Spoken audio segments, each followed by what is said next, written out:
Hello，大家好。最近 ESO 更新了2个新东西，一个是在大地图上新增了一个全新的小系统，叫做动态遭遇站，有点类似多门那种在大地图上发生的事件，但是这个更有故事性。可以想象是在地图上走一走，遇到需要帮助的 NPC， 然后加入了保护他们的行列。所有的动态遭遇站都不需要接任何的任务或是组队，只要在地图上看到这个图示的时候呢，就代表遭遇战正在发生中。跑到那个地点后，你就算加入了遭遇战，事件的难度会跟参与的玩家人数做调整，人越多的话就会越难。目前总共有3个地图会有遭遇战，分别是奥瑞敦、石洛、格伦姆布拉这3个地方。奥瑞敦的遭遇战是难度最低的，会发生在地图的这个位置。我们要帮助农场来对抗强盗的袭击，要帮忙灭火，还有帮助受惊吓的马。它会有时间限制，但是人多的时候很快就可以完成。石洛的遭遇战是中等的难度，它是跟狼人相关的，会发生在地图的这个地方。我们要帮助 NPC 护送他去找他的奶奶，他有一点像小红帽的故事，然后奶奶会变成狼人，成为最终 BOSS。再来是格伦姆布拉的遭遇战，会发生在地图的这个位置。这个遭遇战也是里面比较长一点跟难一点的。这次的故事会跟吸血鬼相关，我们要保护 NPC， 也会有一些简单的机制需要处理，例如捡起圣物来攻击石头才能够打赢吸血鬼 BOSS。目前看来，这3个地图的遭遇战都是有30分钟的冷却时期。遭遇战的图示只会在发生中的时候才会出现，那平常是看不到的。那打遭遇战有什么好处呢？那当然是有专属的奖励可以收集。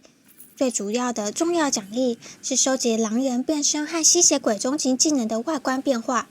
它会需要收集碎片来解锁。狼人的碎片呢，会收集1块、5块、10块，分别都可以解锁不一样的狼人形态。吸血鬼的话，会需要收集10块碎片，可以解锁新的吸血鬼终极技能变身后的样子。狼人的碎片只会在石洛的遭遇战掉落，那吸血鬼的碎片就只会在格伦姆布拉的遭遇战拿到。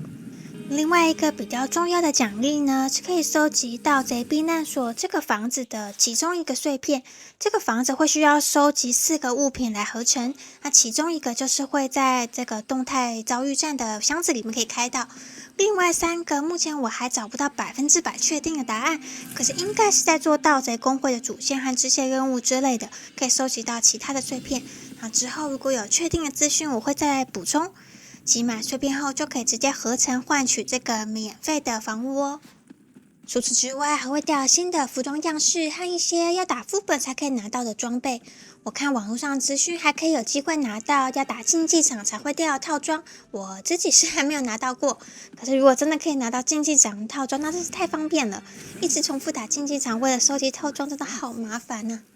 那遭遇战的奖励目前看起来是会随着之后的游戏更新和活动去更换它的掉落奖励，主要是避免等大家都收集到这个奖励后就没有人要去打了，那这点还是挺好的。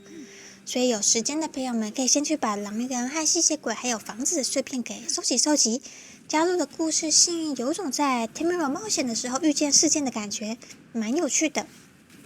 另外一个新的小活动更新是现在多了一个叫做差事的类每日任务，和以往的每日任务不同，虽然也是一天只能做一个，但是它是有故事连贯性的，有3个不同的角色，分别在自由跑手驿站张贴他们的需求，有点像是要找跑酷的人帮你完成差事的感觉。每个角色分别会有20个阶段性的每日任务，有的可能会让你跑跑腿，有的可能会需要完成某个地区的任务之类的。你每天完成一个任务后呢，会在你的信箱里面收到这个角色寄给你的信，告诉你故事的后续，会让整体更完整和有连贯性。当你完成了全部的20个任务后呢，就不会再出现这个任务了，所以才说是类每日任务，它会做完20次后就没有了。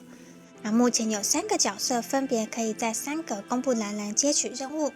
打开地图，当你看到这个羽毛笔的图示的时候，就是自由跑手的公布栏。一个在奥瑞顿的天望城可以找到，一个在格伦姆布拉的这个小村庄这里。但还有一个在石洛的黑炭星。那这些任务可以收集到什么呢？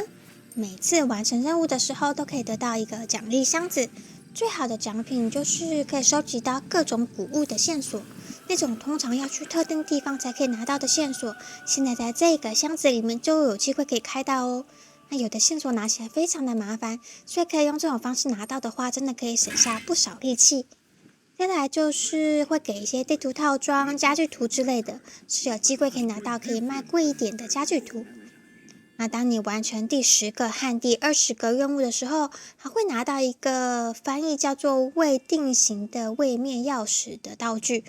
那听说这个是在后续的活动中是一个重要的活动道具。那虽然现在还不知道可以做什么，但是强烈建议先拿到手。